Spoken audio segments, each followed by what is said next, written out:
안녕하세요.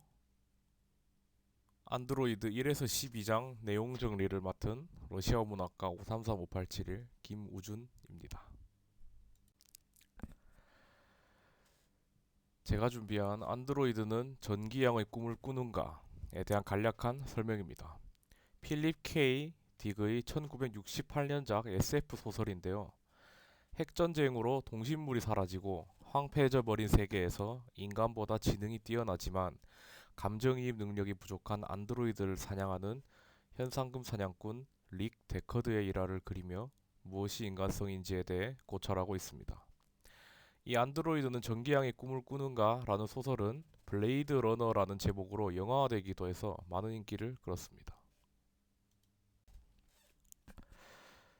소설의 1에서 12장까지의 내용을 간략히 정리해보자면 최후의 세계대전으로 완전히 피폐해진 지구에는 낙진이 끊임없이 흩날리고 아직 식민지 행성으로 이주하지 않은 인간들이 삶을 꾸려가고 있습니다. 릭 데커드와 그의 아내 아이린도 그런 사람들 중에 일부였습니다.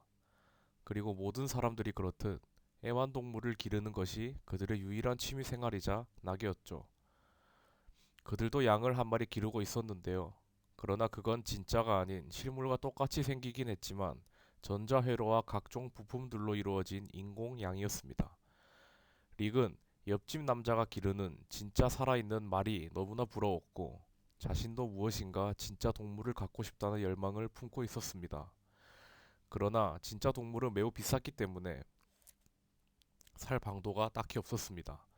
방사능으로 인해 거의 모든 동물이 멸종하거나 멸종 위기 상태에 놓인 까닭이었습니다. 릭의 직업은 현상금 사냥꾼이었는데 경찰에 소속된 신분으로 도주한 안드로이드들을 잡아 죽이는 것, 혹은 업계의 표현대로라면 은퇴시키는 것이 그의 임무였습니다. 출근할 릭은 상관으로부터 베테랑 사냥꾼 데이빗이 안드로이드에게 심각한 부상을 입었다는 소식을 들었는데요.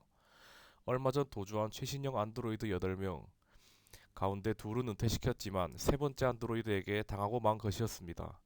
이제 남은 6명의 안드로이드 처치는 그의 임무가 되었고 안드로이드를 은퇴시켜야 월급다운 월급을 받을 수 있었던 그는 많은 수를 은퇴시킬수록 더 많은 돈을 벌기 위해서 기꺼이 임무를 수행하기로 합니다.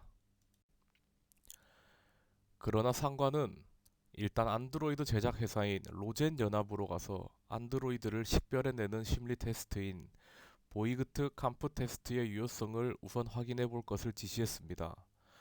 보이그트 캄프 테스트란 인간에게만 존재하고 안드로이드에게는 없는 감정이입 능력을 측정함으로써 외형상으로는 똑같아 보이는 인간과 안드로이드를 구분하는 시험 도구입니다.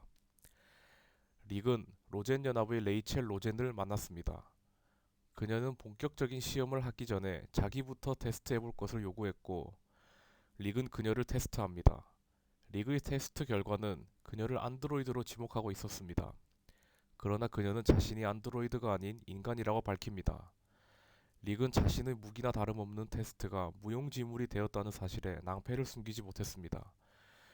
그것은 곧 자신이 안드로이드를 사냥할 수 없으며 결과적으로 돈을 벌 수 없다는 걸 의미했기 때문입니다. 릭은 자신이 로젠 연합의 덫에 걸렸음을 깨닫게 됩니다.